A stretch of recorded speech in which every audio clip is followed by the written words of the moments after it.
We are live. Woo! All right. Welcome, everybody. This is Let's RP and Rift, and I'm your host, Margot. So there's an adventure that I looked up. I'm loosely basing what we're doing tonight on this. I'm not going into the incredible detail that is in this adventure because we're just going to do a quick one-shot right here to show people that we can use a tabletop type event or adventure and drop it into Rift.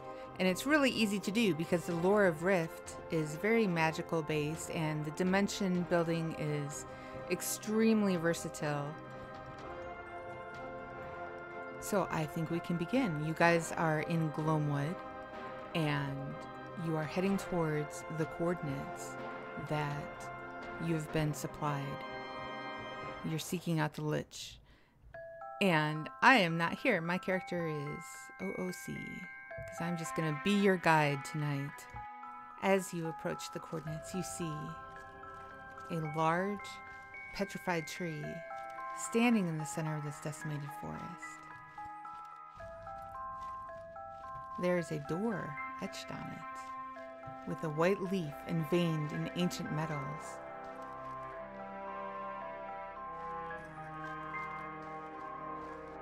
Well, I think you know from the information that you have gathered before was that these are supposed to be the coordinates for Temerlyth the Undying, who is the Lich, the same Lich that attacked Lucian the other day, and the same Lich that took the Death Scythe from Rivka a couple weeks ago. There is actually no door handle, and as you come into proximity of the door, a pile of leaves to your left stirs. An undead rises from the pile. He is gray, and he has leathery skin clinging to his rickety and obviously old bones. Cold dead earth and clinging vines fall from his form, and he rises quickly from his undead sleep. He bellows, "Who dares to enter Silvermote?"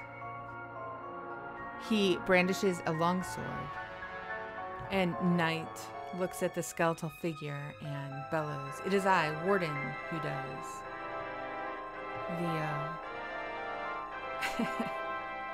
The undead does not care, and he lunges forward with his longsword and attempts to attack you. And your DC to resist this attack or to defend it is 8. Alright, so you can defend that then, Knight, because you rolled over the DC. So Knight used an intermediate ability for 20 damage. That is DC 8, correct? And you've rolled an 8. Yep. So you hit. And Kaya definitely hit. 10 damage. So Kaya got him pretty good too. He would, again, swing at both of you in defense with his...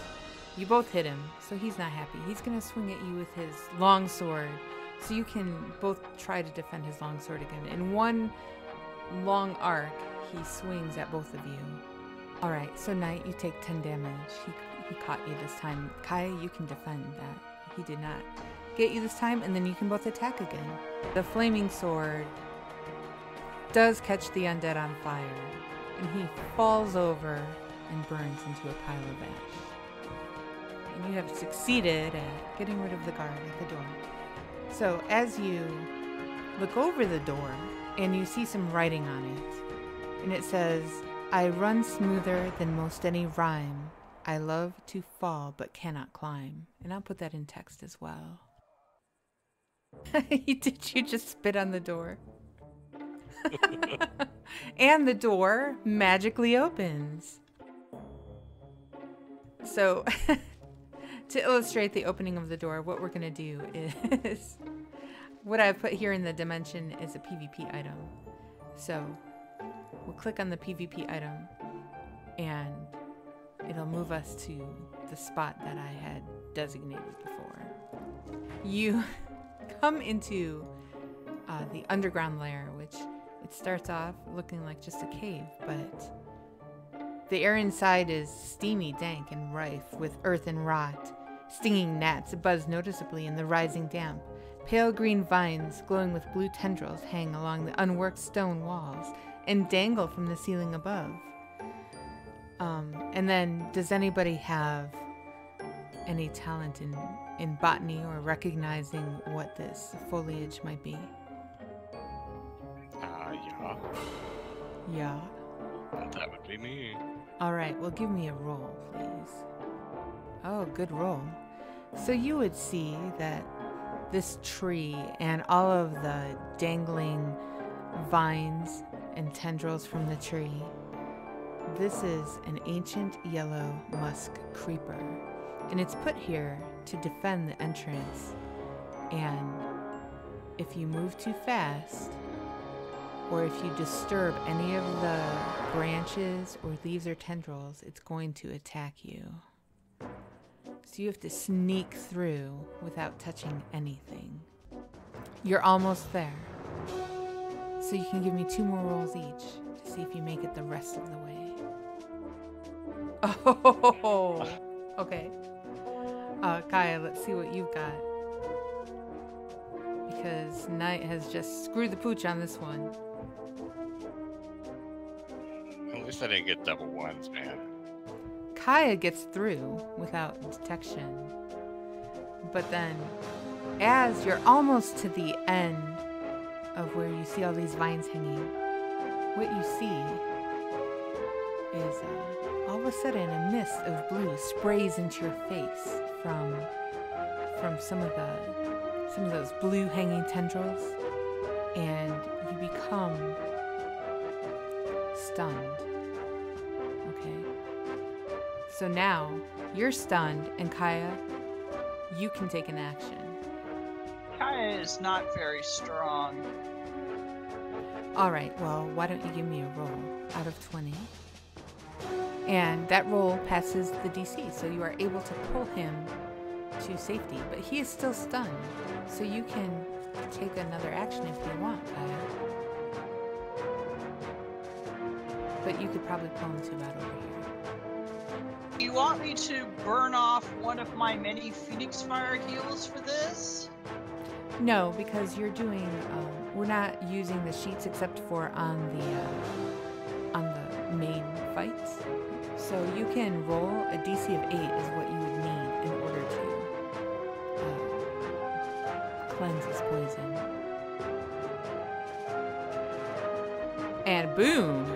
No problem there. So you come out of your stun and you guys can move ahead. There's really no paths to take except ahead right now. So you come down the stairs and what you see is a bubbling pool of silver liquid dominating the center of this room. You can see in the pool there is a couple of altars. One has a chalice on it that is empty, and one has a chalice on it that has coins in it. And underneath these altars there's a couple of crystal pieces.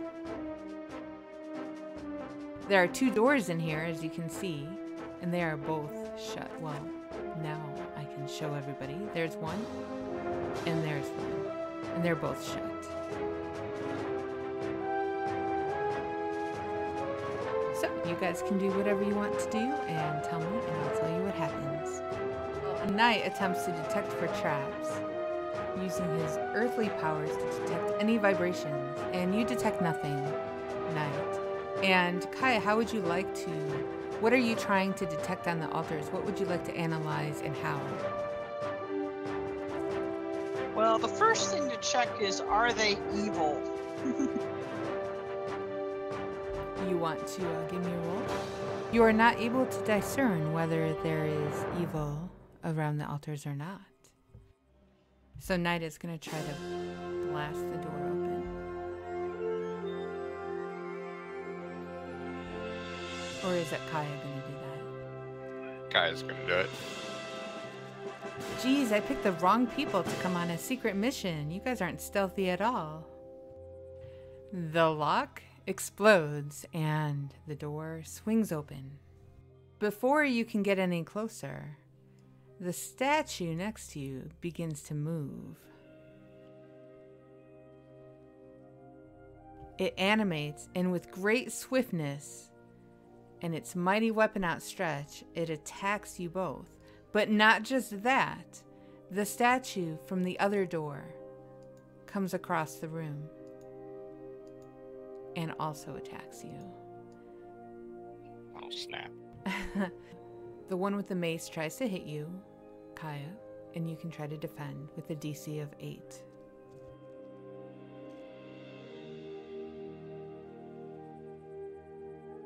Now we're going to use the character sheets and everything has reset. Kaya rolls a 1.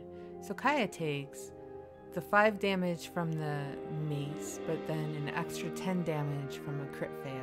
Dahakaya reels off a prayer, asking the phoenix to blind the statue with the mace, with the light of goodness. So that's an intermediate move, and it has a DC of 8. So let's see what you got. Ooh, and he is blinded. A brilliant green flashes in Knight's eyes, locking his gaze with his axed opponent. Knight attempts to strike out with his mighty bolt of life. And crit fails. So you take you take 10 damage. So your bolt of life has taken a turn and doubled back on you for some reason. Dahakaya swings on the mace wielder. You hit the mace wielder. I assume with your sword, correct? Yes. All right. So the mace wielder is still blinded, and he starts just randomly aiming necrotic energy around, hoping to decay anything he can hit with his necrotic energy, if he hits anything at all. So you both need to roll a DC of 4 or above to defend against getting hit with that. And you both are successful. So he obviously is blind, and he's probably aiming completely in the wrong direction. Who knows? So the Axan foe again swings his axe, this time trying to connect with both of them in one arc. So you can both roll, and a DC of 8 or above is what will defend. Kaya defends. And Knight does not defend. Right? Or did am I misinterpreting that roll? No. I missed it. You rolled a 6, right? Okay. So that's 5 damage. You get 5 damage as he attempts to slice through your leather armor with his axe. Is that leather you're wearing?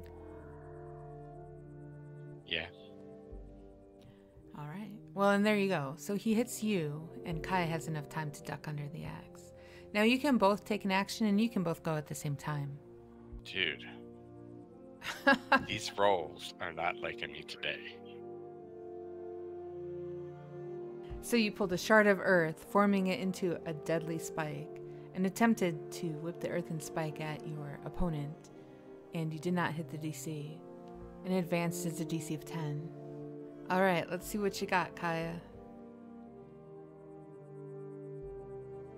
Oh, and it is a basic, and he is blinded, so you definitely hit him.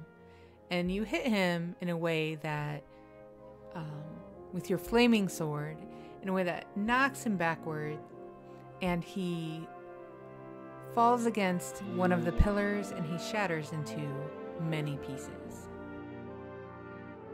He's just a bunch of pebbles all over the ground now, but you still have this axe wielder to deal with. He sees what happens to his companion, and he steps up, and he casts a necrotic smite with his decay upon Knight Zemi. Defend with a DC of 8. Nice. So you defend against his smite. Oh, and you crit succeeded that. Look at you. That's like your 3rd crit succeed in this event, isn't it, Kaya? Yeah, obviously the Phoenix hates this guy. Obviously. Knight Zemi, dodging the smite, he would extend his arm. A brilliant white and yellow light of pure energy gathers in his fist. He throws his arm out toward his opponent, casting the energy, attempting to burn a hole in his foe. Intermediate, that's a DC of 8, correct? Yeah. And you got Finally. a 9. So with this double attack, with the crit success that Kaya had with her flaming sword, and then the success that Knight Zemi has with his energy, his pure energy, gathered into a fist, this statue crumbles. The shining stars and greater than any land or sea. What's the one thing that's worth breaking the bonds of your family? And when Knight says the word nothing, the word nothing appears underneath the riddle in glowing letters. It says nothing. So that is the correct answer. But that's all that happens. You break the lock and the door swings open. The words across the bottom of this crystal pedestal are, I have a head but no arms to flail. I have no legs, yet I have a tail. And below the words, the word coin lights up. But nothing else happens. So Knight steps up to the altar, attempts to pick up the cup with nothing in it, and you would have no resistance against that. You would be able to pick up the cup with no problem. So Knight is going to place the empty cup on top of the crystal altar that had the riddle that's answer was nothing.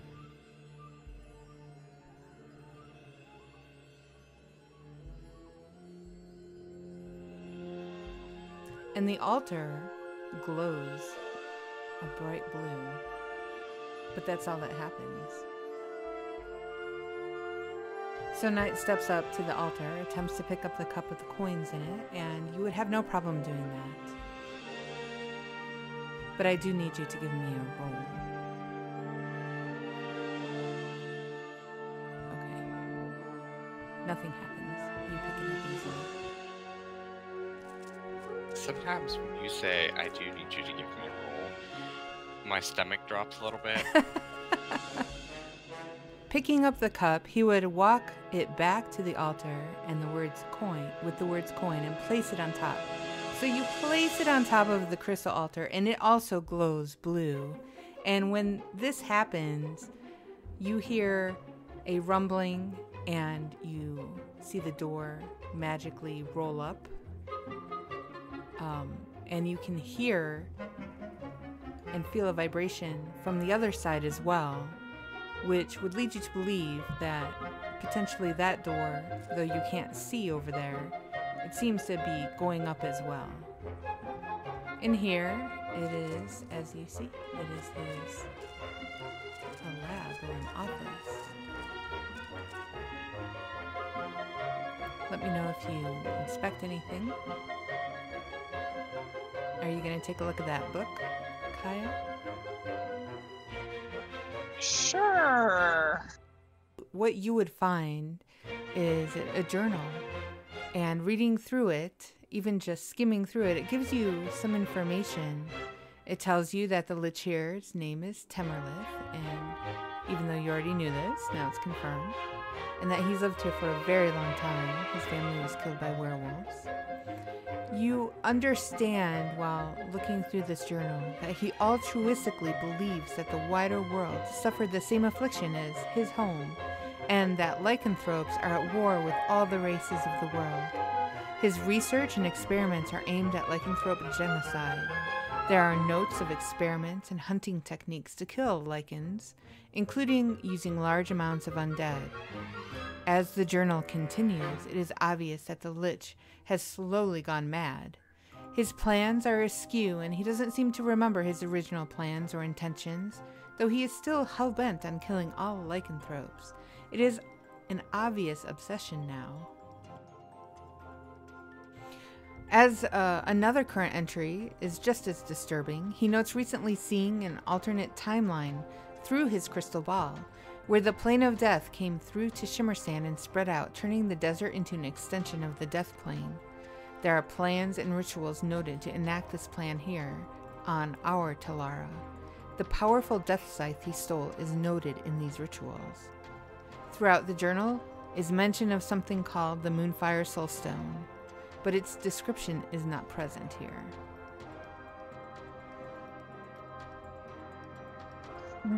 I'm going to have to start looking for the Moonfire Soulstone. Well, I wonder if that's it underneath the arch. well, he did give you a description of it before when you met him previously, didn't he? Yep. And you would find that if you try to lift it,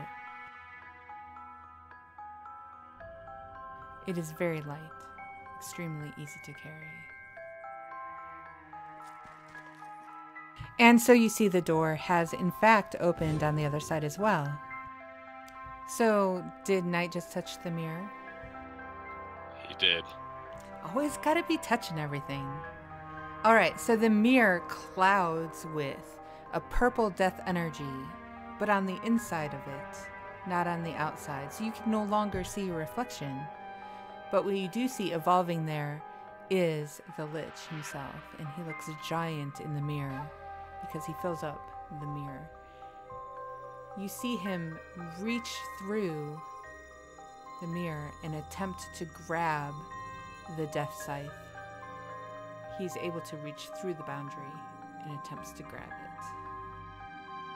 And as he's doing so, he laughs and he says, "I will not rest at only the desert becoming the plane of death.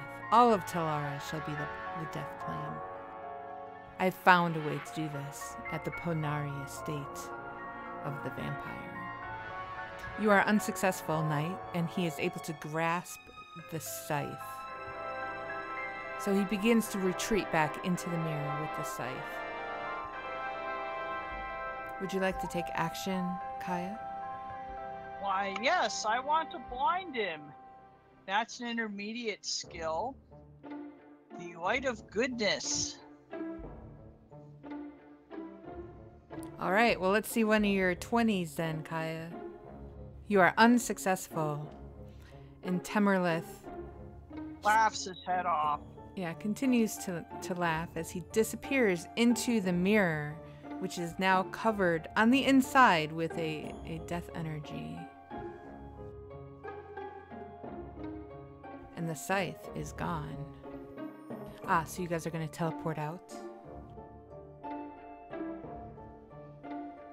There is nothing blocking teleportation in this lair of Temerlyth. And Knight starts muttering an incantation. Directly below his feet, a small opening forms, filled with yellows, oranges, greens, and blues. Looking to Kaya, he says, "Jump in," and Kaya jumps in. And you guys will have no problem teleporting out of here. All right, well, I am going to end the stream now, but we will see you all again soon. Thank you and have a great night.